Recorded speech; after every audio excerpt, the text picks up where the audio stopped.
Okay, welcome back to this channel. Bismillahirrahmanirrahim. Assalamualaikum warahmatullahi wabarakatuh. Alhamdulillah, rabbil alamin. Wassalatu wassalamu ala sayyidil anbiya mursalin wa ala alihi wa ashabihi ajma'in. Amma ba'd. Hello, dear brothers and sisters. Our praise is due to Allah subhanahu wa ta'ala, the Lord of the world. Our peace, may peace and blessing be upon Prophet Muhammad sallallahu alaihi wasallam, his family, and his companions. Today we are going to talk about Surah Al-Ma'un, resume tafsir of Surah Al-Ma'un, the surah that 107 in the Quran. The surah is Makkiyah, and describing some characteristic of a person who denies the judgment. Because we are going to read first. Bismillahirrahmanirrahim. A'udzu billahi minasyaitonir rajim. Bismillahirrahmanirrahim.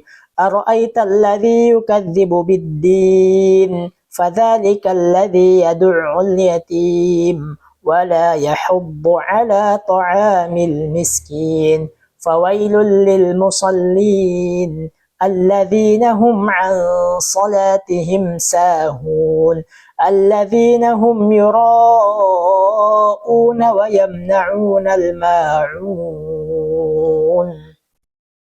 Okay, we read the meaning of this surah. Prophet, have you considered the person who denies the judgment?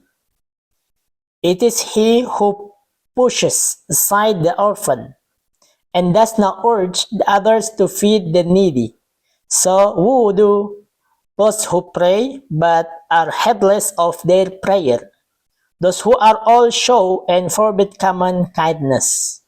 Surah Al-Ma'un we know as a powerful chapter that exposed one of the most dangerous spiritual diseases, claiming faith outwardly while neglecting its moral and social responsibilities.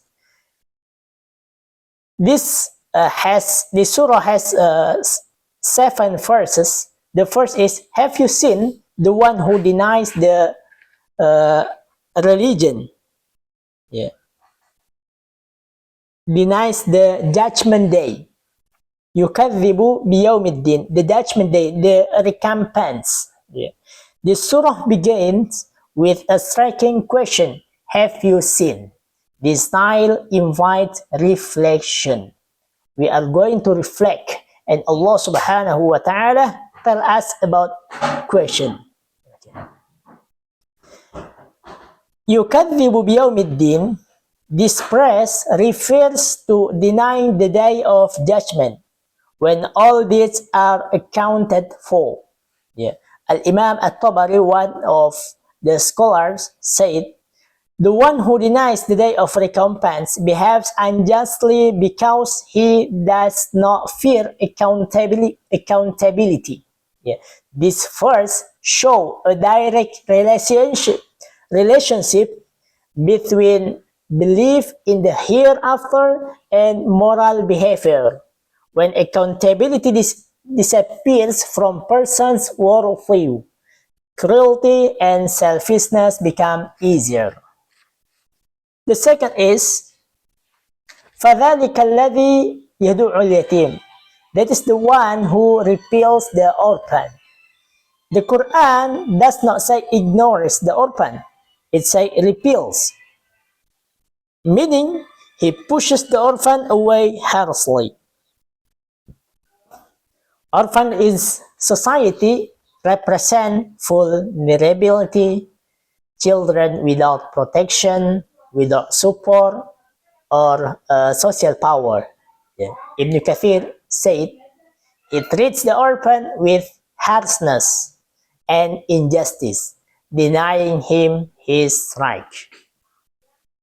This verse teaches that true religion is not only about belief, our Islam is not always talking about belief to Allah subhanahu wa ta'ala, but how we treat those who cannot defend themselves, how we treat the orphan, how we treat someone that has not anything in this world. Yeah, we have to give them our money, maybe, yeah, our wealth, we have to share to them, and something like that.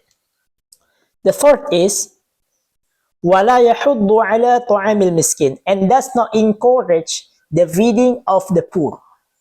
The Quran criticizes not only refusing to feed the poor, but even willing to encourage others. Yeah. This is significant. Islam wants believers to build a culture where helping the needy becomes normal, supported, and celebrated. This verse is a condemnation of selfishness and a call for collective compassion. Verse 4. فَوَيْلٌ لِلْمُصَلِّينَ, so to those who pray. This verse shocks many people because Allah said, فَوَيْلٌ لِلْمُصَلِّينَ. How can Allah say wail, yeah, woe to those who pray? What the meaning of wail, and what the meaning why Allah subhanahu wa ta'ala to those who pray? Wail for those who pray.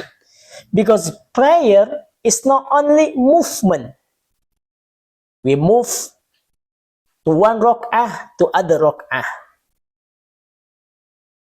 It is covenant with Allah subhanahu wa ta'ala. With prayer is performed without sincerity and without moral aspect, moral effect, it becomes a witness against the person. The five is الَّذِينَ هُمْ عَنْ صَلَاتِهِمْ سَاهُونَ, those who are heedless of their prayer. This means they are careless and negligent. Scholar mentions several meanings. They delay prayer before its proper time. They perform it without concentration and humility. And maybe somewhere also they treat it as habit rather than worship. Na'udhu billah, thumma na'udhu billahi min dhalik. And the last is this for الَّذِينَ هُمْ عَنْ صَلَاتِهِمْ الَّذِينَ هُمْ يُرَؤُونَ.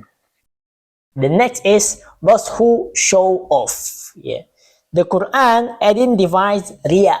We know in our religion about riya, showing off, as one of the greatest spiritual dangers. A person may pray, okay, may give charity, may speak religious word, but they're through it not for Allah subhanahu wa ta'ala, not for worship.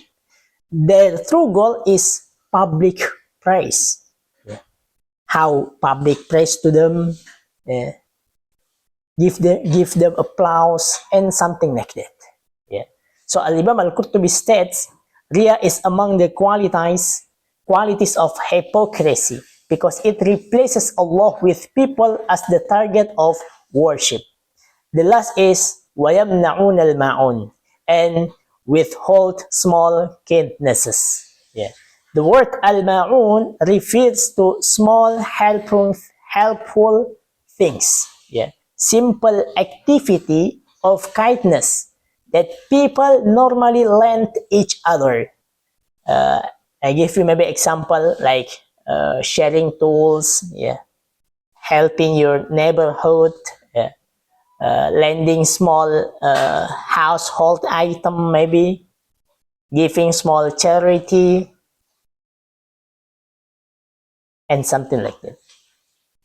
Okay, the last is what is the key lesson of Surah Al-Ma'un?